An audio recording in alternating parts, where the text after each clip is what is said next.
An attack on a football field in the Israeli-occupied Golan Heights killed at least 12 children over the weekend. Israel's military spokesman referred to those killed as Israeli citizens, but when he did so, he was immediately interrupted. שבה אזרחי מדינת ישראל ממג'דל שמס, קהילה, עדה דרוזית. הם לא אזרחי מדינת ישראל. אנחנו מחבקים אותם. And when some Israeli politicians, including far-right minister Bezalel Smotrich, tried to attend the funeral of the victims, this happened.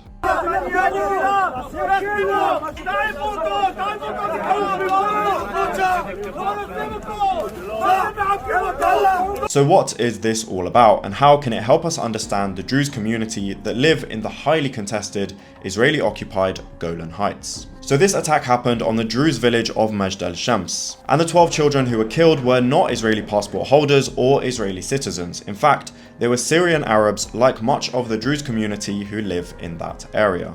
لتوضيح نقطة غير واضحة عند كثيرين، سكان مجدل شمس والجولان المحتل ككل يعرفون نفسهم باعتبارهم سوريين 100%. منذ احتلالهم عام 67 حتى اليوم رفضوا كل محاولات إسرائيل لسلخهم عن وطنهم الأم سوريا. And most residents of Majdal Shams absolutely refuse Israeli citizenship. Following the attack, many people were quick to point blame on who was responsible for the deadly strike.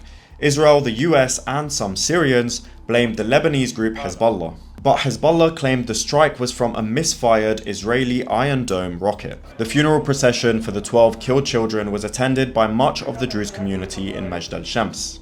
The residents kicked out several Israeli politicians who tried to attend the funeral, including members of the Israeli parliament and in particular far-right minister Bezalel Smotrich, and as they kicked him out they shouted, "Get out of here, you criminal."